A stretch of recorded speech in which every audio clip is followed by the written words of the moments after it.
Good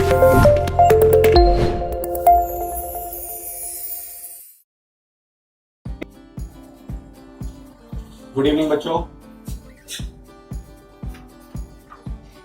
तो आगे बढ़ने से पहले देखिए 1 जीन इंटरेक्शन इज ओवर। अब हम 2 जीन इंटरेक्शन पर जा रहे हैं, बट उससे पहले मैं चाहूंगा कि आप लोग एक चीज समझ लें। जैसे मैंने पिछली क्लास में भी आपको बताया था कि एक ऐसा टॉपिक है जो आप बुक से पढ़ेंगे और आपको समझ में नहीं आएगा, फिर आप वो मुझसे पूछेंगे।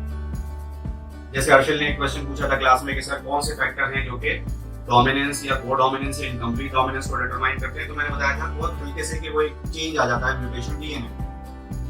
But this has been explained very nicely in NCERT. If you can come on to page 76 and 77. बच्चे अक्सर तो इसको पढ़ते नहीं, लेकिन अगर गलती से पढ़ लेते हैं तो वो कहते हैं सर ये समझ में नहीं आया, ये समझा दें। ठीक है, एक्चुअली समझ में क्यों नहीं आया? क्योंकि हमने कोशिश नहीं करी समझने। बस ये दिक्कत। हम ब्लड ग्रुप पढ़ करके आए, वो कॉन्सेप्ट हमारा क्लियर है, तो उसके बाद ये और भी आसान हो जाएगा। Explanation of the concept of dominance, ये हमारी बुक में सिखाया जा रहा है। तो पेज 76 पर आप लोग निकाल लीजिए explanation of concept of dominance. ये एक वो चीज है जो शायद आप खुद से पढ़ते हो और मैं आपको नहीं बताता तो आपको शायद ये समझ में नहीं आता। हो सकता है समझ में भी आ जाए, but it is very very straightforward. सीधी बात है, आपको एक बार पढ़ के समझ में आ जाए। इंपॉर्टेंट ये है कि हम उस बात को जब पहली बार पढ़ें तो कितना रिलैक्स होकर के, कितना सुकून से पढ़ें, कितना आराम से पढ़ें कि पहली बार में ही समझ में आए। हम यूजुअली क्या करते हैं, जल्दी जल्दी पढ़ते हैं, तो कहते हैं समझ में नहीं आया, छोड़ो, सर से पूछ लेंगे। हमने ट्राई ना किया। चलिए, alright, what exactly is dominance? Why are some alleles dominant and some recessive? To tackle these questions, we must understand what a gene does. और वो आप जानते हो, जीन से आरएनए बनता है, फिर प्रोटीन।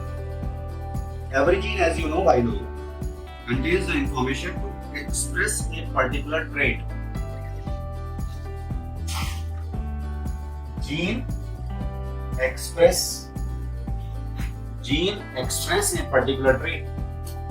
इसी नाम से एक टॉपिक है चैप्टर 6 में, जीन एक्सप्रेशन।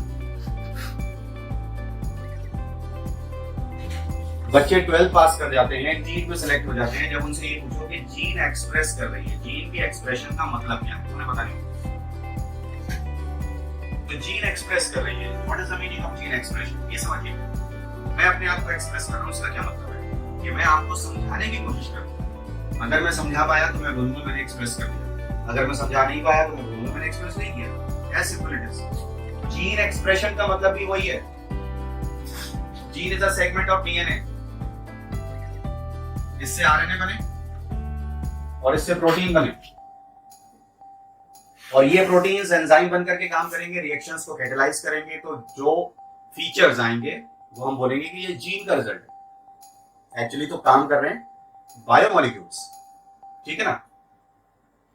खैर, आगे बढ़ते हैं। In a diploid organism there are 2 copies of each gene that we know as a pair of alleles. Now these 2 alleles need not always be identical. 2 allele हैं diploid organism के अंदर। देखिए, अब ये कॉन्सेप्ट ऑफ डोमिनेंस हमें सिखाने लगे। Gene expression का मैंने आपको बेसिक मीनिंग अभी बता दिया। A diploid organism has a pair of alleles of a gene. Depend करता। अब ऐसा मत सोचना कि अगर ब्लड ग्रुप की बात आ गई तो तीनों एलील होंगे, नहीं, उसमें भी 2 ही थे, IA, 6 जीनोटाइप बने थे ना, तो एलील तो 2 ही होंगे। अगर डिप्लॉइड ऑर्गेनिज्म, डिप्लॉइड में 3 हो जाएंगे। ऐसे सिंपल। क्या? Now these 2 alleles need not to be identical as in a heterozygote. Suppose हमने एलील ले लिया कैपिटल ए कैपिटल, तो इसका रेसेसिव हो जाएगा स्मॉल ए, और हेटेरोजाइगोट हो जाएगा कैपिटल ए, स्मॉल ए। ठीक है, यहां से समझिए। One of them may be different due to some changes that it has undergone. हेटेरोजाइगोट में अब वो ये नहीं बता रहे कि ये वाली है या ये वाली है, ये हमें समझना पड़ेगा क्योंकि हम डोमिनेंस की बात कर रहे हैं। तो चेंज किस में आया, चेंज इसमें आया तो ये बनी काहे से, चेंज से। उस चेंज को कहते हैं म्यूटेशन। इस चेंज के आने को लिखा जा रहा है modification.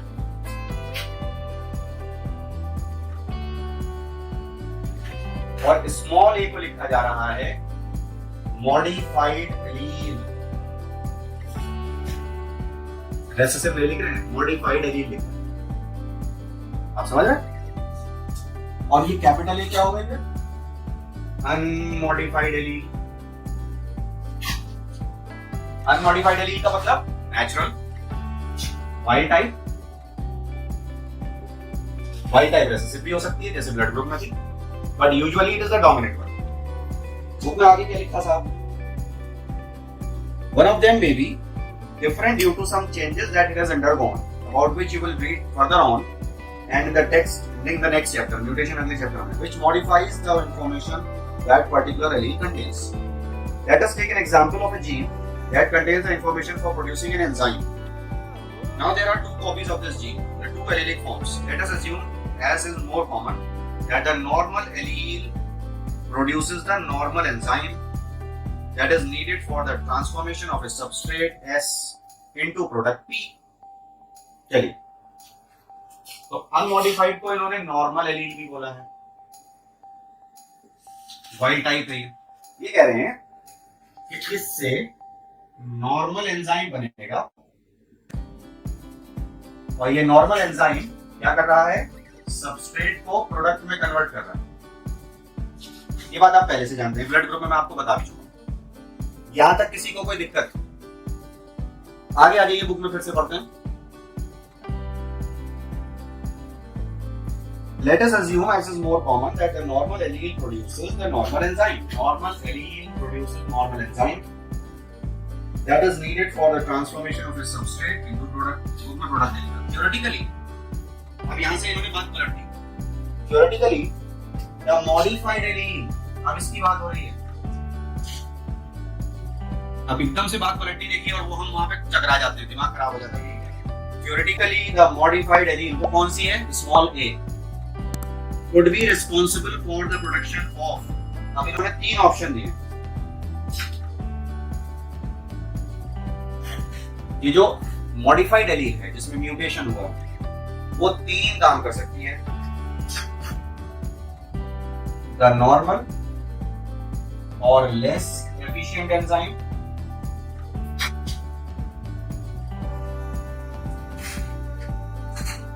a non-functional enzyme,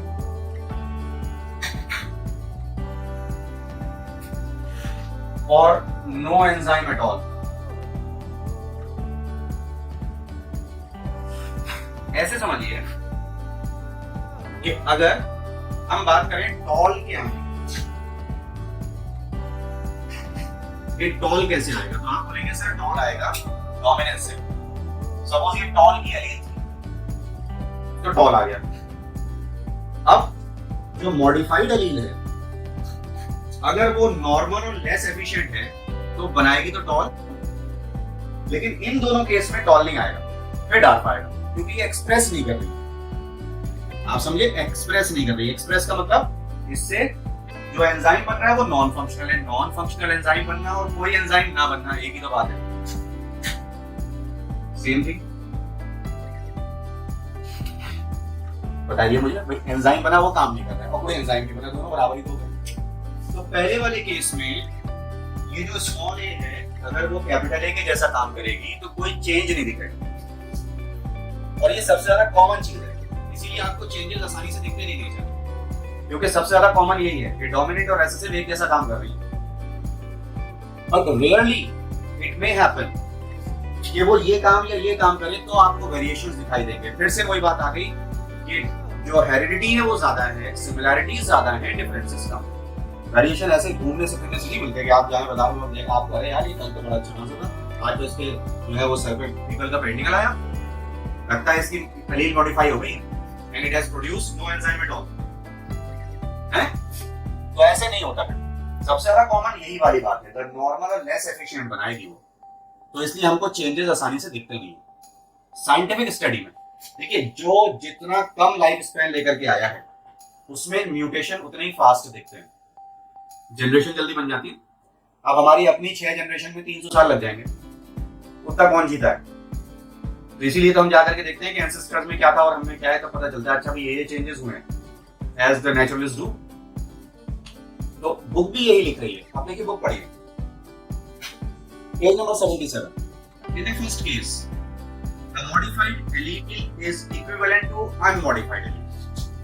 modified भी अगर नॉर्मल बनाएगी और अनमॉडिफाइड भी नॉर्मल बना रही है तो दोनों बराबर हो गए। It will produce the same phenotype और trait, results in transformation of substrate S into product. ये लिख रहे हैं such equivalent pairs are very common, वरना तो हम अपने पेरेंट्स से बहुत अलग हो जाते हैं। एक का डोमिनेंट एक का रिसेसिव आया, चेंज कहां दिखता है? वी हार्डली से, चलो हम मान लिया कि हाइब्रिड है but we are more similar than different. इसीलिए लिख रहे हैं कि मॉडिफाई होने के बाद भी उसका ये वाला काम रहता है जैसे कि अनमॉडिफाइड का, इसलिए ये चीजें ज्यादा नेचर में देखते हैं। आगे ये कह रहे हैं but if the allele produce a non functional enzyme और नो एंजाइम एट ऑल, तब फिनोटाइप पे इफेक्ट पड़ेगा। तब phenotype will be dependent on the functioning of unmodified allele. अब फिनोटाइप इस पे डिपेंड करेगी कि कोई चेंज ना आ जाए, इसलिए ये डोमिनेंट बनी। अब यही कंट्रोल करेगी। अगर ये कंट्रोल करने लगती तो फिर चेंजेस आने लगते हैं, वो चेंजेस आने नहीं देना है, इसको दबाना है उस वक्त। अगर ये नॉर्मल काम कर रही है तो इससे कुछ नहीं कहा जाएगा, अगर ये नॉर्मल काम कर रही है तो ये इसको दबा देगी। यहाँ पर ये बनी डोमिनेंस, इसलिए इसको काम करना पड़ता है हमेशा। इसलिए हम कहते हैं कि रेसेसिव की प्रेजेंस में डोमिनेंट वर्कर रेसेसिव को काम करने नहीं देती कि तू रुक जा, ऐसा ना हो कि तू गड़बड़ कर दे। ये देखिए बुक में लिखा है the phenotype will be dependent on the functioning of the unmodified allele. The unmodified or functioning allele which represents the generally the unmodified allele which represents the phenotype is the dominant allele. Last very tiny dominant. And the modified allele is generally the recessive allele. Hence, in the example above, the recessive trait is seen due to non-functional enzyme or because no enzyme is produced. वो भी तब जब recessive allele homozygous state dominant के साथ नहीं। ये book ने लिखी नहीं है, ये बात इन्हें लिखनी चाहिए थी कि रेसेसिव ट्रेट तब दिखेगा जब ये दोनों एक साथ आ जाएंगे। ये बस नहीं लिखा है इन्होंने, आप ऐड कर लीजिए कि ये वाला जो काम है फिनोटाइप का, जो अफेक्शन है, जो अफेक्टेड है फिनोटाइप, ये चीज जो दिखेगी तो तब दिखेगी जब रेसेसिव एलील होमोजाइगस स्टेट में आएगी। डोमिनेंट के साथ आएगी तो डोमिनेंट उसे दबा देगी। ठीक है, फिर से पढ़ लेंगे। Hence in the example above, the recessive trait is seen due to non-functional enzyme or because no enzyme is produced when recessive allele is in homozygous state. ये ऐड कर लीजिए, वरना तो फिर कंफ्यूजन ही कंफ्यूजन होता रहेगा।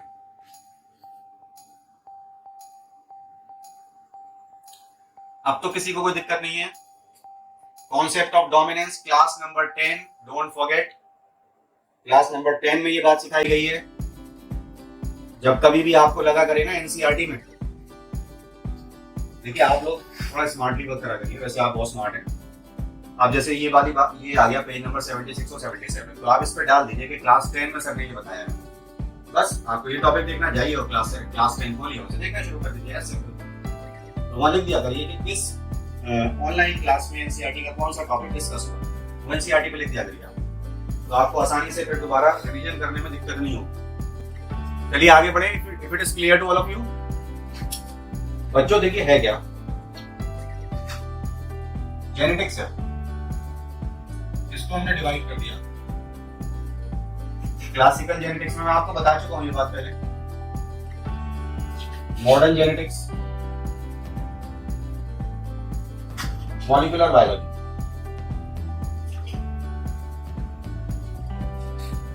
ठीक है, क्लासिकल जेनेटिक्स में ए बी सी और एक और है डी। 4 टॉपिक है, इसके 5 टॉपिक है, ये हम कर चुके हैं। अच्छा है क्या, इससे इधर हम तभी पहुंचेंगे, ये पूरा चैप्टर 5 है, यू नो दिस, ये चैप्टर 6। तो जब हम यहां पहुंचेंगे फौरन ही ये इससे लिंक हो जाएगा। आप समझ रहे बात? मॉडर्न जेनेटिक्स में नाम आता है मॉर्गन का, क्लासिकल जेनेटिक्स में नाम आता है मेंडल, और भी 3 नाम आपको पता है, बहुत सारे लोग। और मॉर्गन ने वर्क किया था ड्रोसोफिला पर।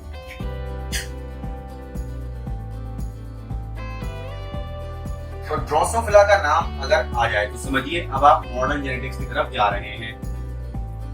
तो जब हम क्लासिकल जेनेटिक्स का 4th टॉपिक कर रहे होंगे तो ड्रोसोफिला का नाम आ जाएगा, मतलब हम समझ जाएंगे हम मॉडर्न जेनेटिक्स में जा रहे हैं।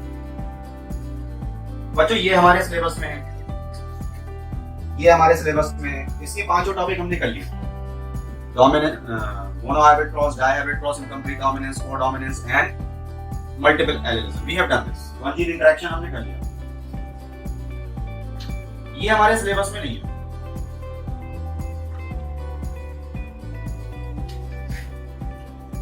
ये हमारे सिलेबस में है, ये हमारे सिलेबस में है। अब आप मुझे बताइए मैं क्या करूं? अगर किसी बच्चे ने ए पढ़ा और ए के बाद वो पहुंच गया सी पे, बी नहीं पढ़ा, तो उसकी समझ में आ जाएगा। ये जो बी पार्ट है ये एनसीईआरटी में गिवन नहीं है, ना तो बोर्ड में आएगा ना नीट में आएगा, अब नहीं आएगा। लेकिन कभी कभार अगर दिमाग घूम गया तो इससे एक आध एग्जाम्पल आ जाता है। तो छोटी सी टेबल होती है इसकी, वो बाद में दी जाती है क्रैश कोर्स में, वो कर लेते हैं 5 पॉइंट की। But otherwise it is not in syllabus. Problem is that हमने ये समझ लिया और ये तो कैसे समझ में आएगा जब हमें ये समझ में नहीं आएगा बी टॉपिक। इसलिए बच्चों को सीक्वेंशियली सीरीज वाइज पढ़ाना जरूरी होता है। बायोटेक तब तक समझ में नहीं आती जब तक जेनेटिक्स ना पढ़ लें। अब किसी बच्चे ने स्कूल ज्वाइन किया, पहला दिन, सारे बच्चे पहले दिन पहुंचे, वहां बायोटेक शुरू हो गया। अरे पहली यूनिट तो पढ़ लीजिए, दूसरी यूनिट तो पढ़ लीजिए, तभी तो बायोटेक पढ़ेंगे, तभी तो समझ में आएगा। This is the problem. सबसे अच्छा है कि आप सीक्वेंशियली चलिए, क्योंकि बोर्ड ने सिलेबस ही वैसे बनाया तो आपको सब कुछ समझ में आता चला जाएगा। तो B is not in syllabus. A के बाद बी नहीं पढ़ेंगे तो सी कैसे समझ में आएगा, और सी के बाद डी पढ़ेंगे तभी तो फिर मॉडर्न जेनेटिक्स समझ में आएगी। ये है सीक्वेंस। अभी हमने खाली ये करा है। ऑफ कोर्स ये छोटा टॉपिक है, ये उससे भी छोटा है, ये उससे भी छोटा है, सब कुछ छोटा होता चला जाएगा। मेजर पार्ट आपने तो क्रॉस कर लिया, आपने पूरा पहाड़ क्रॉस कर लिया है, बस अब एक थोड़ा सा लैंड का पीस है वो और रह गया। Then you will definitely move on to modern genetics. इसलिए मैं आपको अब ये टॉपिक बी कराने जा रहा हूं। हमने देखा वन जीन इंटरेक्शन का मतलब था one gene responsible for one character. अब आते हैं बी पर, ठीक है? तो don't try to find this topic in NCERT, मिलेगा नहीं आपको, ये आपके नोट से मिलेगा या क्लासेस से मिलेगा, समझ लीजिए।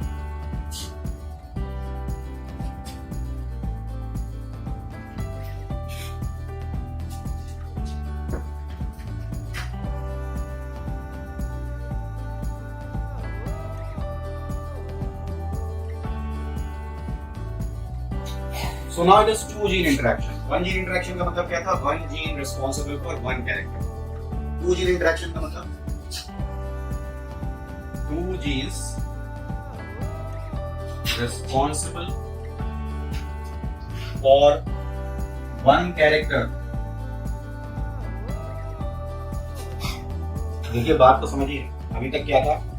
एक कैरेक्टर के लिए एक जीन थी, अब एक कैरेक्टर के लिए 2 जीन आ गई। दोनों होंगी तभी कैरेक्टर आएगा, एक से नहीं आएगा। एग्जांपल ले रहा हूं, coat colour in mice. You know mice is the plural of mouse. Mouse भी लिख सकते हैं, code colour in mouse.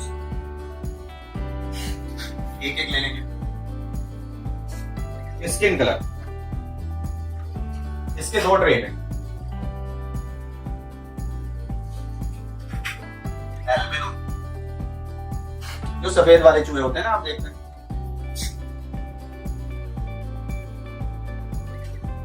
And black.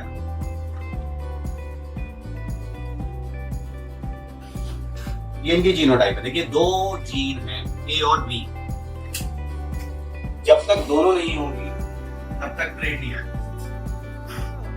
Right. अब अगर आप ये कहें सर ये तो रेसेसिव है, इसे हटा दें ना, इसके बगैर एल्बिनो नहीं आएगा, क्योंकि ये वन जीन इंटरेक्शन है, ये टू जीन इंटरेक्शन। ये तो है कि ये कैपिटल बी का रेसेसिव एलील है, बट इसके बगैर एल्बिनो आएगा नहीं जब तक कैपिटल ए के साथ स्मॉल बी होमोजाइगस में ना हो, तब तक व्हाइट नहीं बनेगा, एल्बिनो नहीं। इसी तरह से कैपिटल बी आपको पता है डोमिनेंट है, this is for black of course, जब तक स्मॉल ए इसके साथ नहीं होगा तब तक ब्लैक नहीं आएगा, टू जीन इंटरेक्शन है ये। अब दो जीन एक कैरेक्टर को डिटरमाइन कर रहे हैं, अभी तक क्या था वन जीन वन कैरेक्टर, अब क्या हो गया two gene one character. You can see the difference. क्या यहां से हमको पता चला कि जो गैमेट बनेंगे वो होगा capital A small B, small A capital B दोनों होमोजाइगस है, ये भी चार बनेंगे। और F1 में हमको वो माउस मिलेगा जो हमारे घरों में देखने को मिलता है, जो हम अपने घर में देखते हैं। वो कैसे आया नेचर में, उसमें नेचर में ये और ये नेचुरल थे, जब इनके क्रॉसेस हुए तब वो आया जो अब हम देखते हैं घरों में। वो कौन सा कलर होता है माउस का जो हम अपने घरों में देखते हैं, रेड का कलर जो अपने घरों में देखते हैं, वो ना तो एल्बिनो होते हैं ना ब्लैक होते हैं। What is that colour?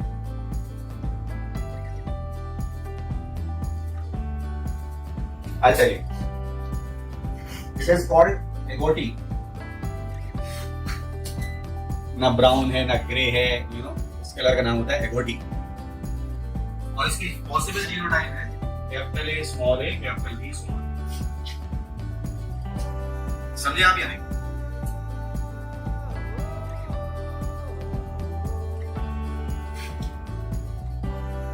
अब बच्चों देखिए यहां पर हमें तीन बातें पता चली। क्या पता चल गया भाई? एल्बिनो के लिए एक कैपिटल ए कम से कम होना चाहिए, इसके साथ स्मॉल ए हो तो कैपिटल ए एक्सप्रेस करेगा, स्मॉल ए हो तब भी एल्बिनो आएगा, कैपिटल ए हो तब भी एल्बिनो आएगा। जरूरी है स्मॉल बी होना चाहिए। ब्लैक के लिए स्मॉल ए कैपिटल बी भी जरूरी, दो स्मॉल ए जरूरी है, एक कैपिटल बी जरूरी है, दूसरा चाहे स्मॉल बी हो या कैपिटल बी हो कोई फर्क नहीं पड़ता, ब्लैक आएगा। और एगोटी के लिए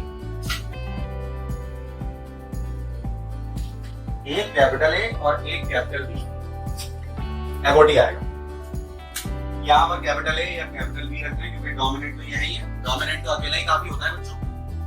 अब चाहे इसके साथ आप स्मॉल रख दीजिए या कैपिटल रख दीजिए, आएगा एगोटी, क्योंकि डोमिनेंट तो अकेला ही काफी है, राइट। अब देखिए यहाँ पर ना तो ब्लैक आया ना व्हाइट आया, एगोटी का आना या वन जीन इंटरेक्शन में कोई एग्जांपल था वहां पर ऐसा? रेड और व्हाइट के क्रॉस पे sort of incomplete dominance, yes और नो? बट ये एग्जांपल हम साइड कर सकते हैं, but this is out of you know syllabus. Problem ये है, ठीक है। अब अगर हम F1 की सेल्फिंग करें तो क्या आप बता देंगे मुझे कि F2 में क्या क्या कितने कितने कौन कौन आने वाले हैं? Can you do this? Let me know. F1 की सेल्फिंग से जो F2 आएगा इसका फिनोटाइप बताना है, फिनोटाइपिक रेशियो। चलिए करिए, चलिए तो मैं भी इसको बनाता हूं।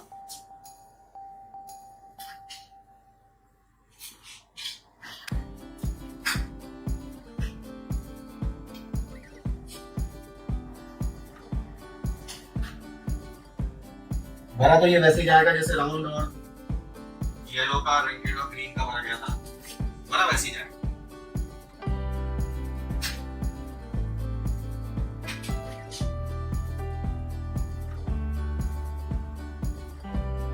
ये आ गए चार gamete.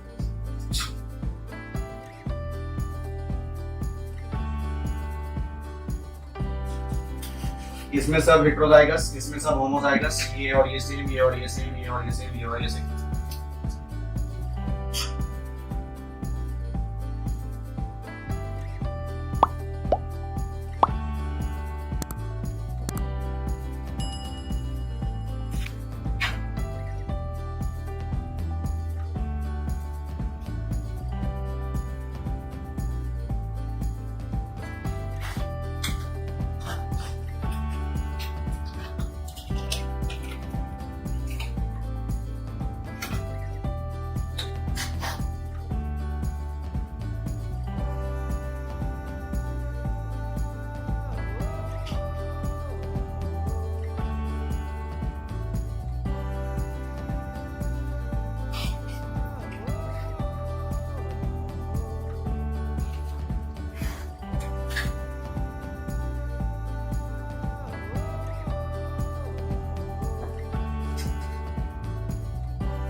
I hope it's visible to all of you now.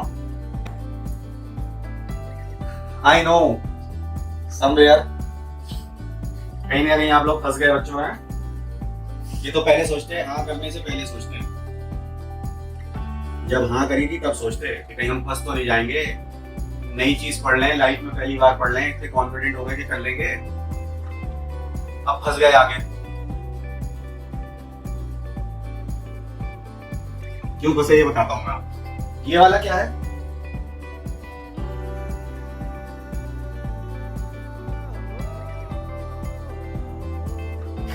यही तो समझ में नहीं आ रहा ये वाला क्या है, ऐसी लिख दिया आपने मन से।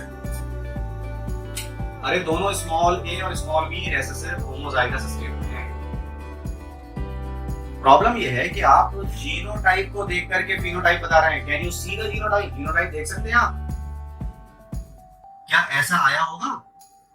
रिजल्ट तो लैब में होगा ना सामने, कि कितने चूहे काले हैं, कितने सफेद हैं, कितने एगोटी हैं, सामने होंगे। जीनोटाइप का प्रेडिक्शन तो टेस्ट क्रॉस से होता है, और आप उल्टा काम करने बैठ गए। आपने कह दिया हम फिनोटाइप बता देंगे जीनोटाइप से। आप कहते नहीं सर, हम कभी भी जीनोटाइप से फिनोटाइप नहीं बताएंगे। वो अलग बात है कि आपने बता दिया एल्बिनो की जीनोटाइप ये होगी, ब्लैक की होगी, एगोटी की होगी, फिर भी हम नहीं करेंगे। ये वाले में आकर के हम फंस गए। तो एक्चुअली पहले मिला फिनोटाइप, क्या मिला? 9:3:4। This ratio was diverted from Mendel's work, but not much. This was agouti, black, albino. ठीक है? ये भी albino था, ये भी albino था, ये भी albino था, और ये भी albino था। अब इसका एक्सप्लेनेशन दिया साइंटिस्ट ने कि ऐसा क्यों हुआ। जब दो रेसेसिव एलील एक साथ हैं तो एगोटी क्यों नहीं है? डोमिनेंट अगर है तो एगोटी आया। 9 एगोटी आ गए, आपको मालूम है। 1 2 3 4 5 6 7 8 9, ये सब एगोटी है। ये 4 वाइट एल्बिनो, और यहां जो है इस ट्रायंगल में ये ब्लैक है। ये वाला एल्बिनो था, तो इसके लिए साइंटिस्ट ने एक्सप्लेनेशन दिया कि एल्बिनो 4 कैसे आए। चौथा वाला एल्बिनो कौन सा आया, तो पता चला वो ये वाला था। इसका जीनोटाइप जब पता करा तो इसका एक्सप्लेनेशन दिया उन्होंने कि ऐसा क्यों। जब दो रेसेसिव एलील एक साथ हैं और इफेक्ट आ रहा है एक का, समझ लीजिए बात, किसका इफेक्ट आ रहा है? स्मॉल बी का। Small B was for albino.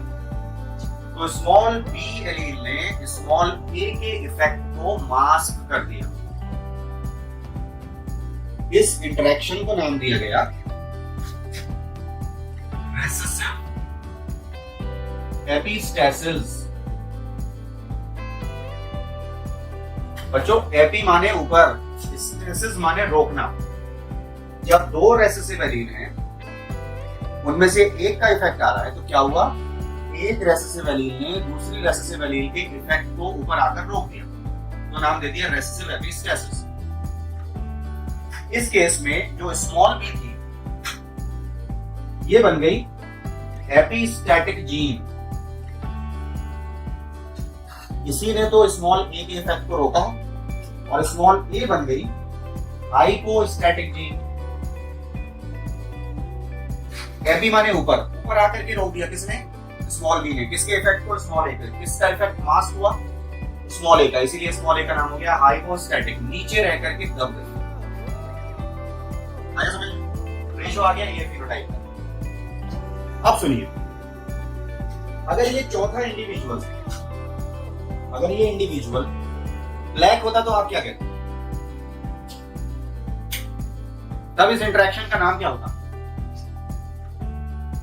अगर ये इंडिविजुअल ब्लैक होता तो, अभी तो ये एल्बिनो है, अगर ये ब्लैक होता बच्चों, तब भी इसका नाम होता रेसेसिव एपिस्टेसिस, क्योंकि दोनों रेसेसिव है ना।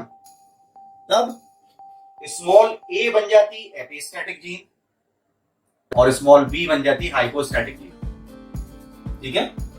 और सुनिए, अगर ये वाला इंडिविजुअल एगोटी की जगह एल्बिनो होता तो, एगोटी की जगह एल्बिनो, तब इंटरेक्शन का नाम क्या होता? तब इंटरेक्शन का नाम क्या होता है बताइए जल्दी। अगर ये इंडिविजुअल एल्बिनो है, what is the name of the interaction? अभी तो ये गोटी है, अगर होता तो, अगर एल्बिनो होता तो इंटरेक्शन का नाम क्या होता?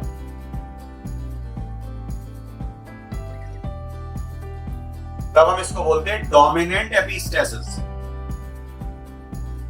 क्या नाम हो जाता?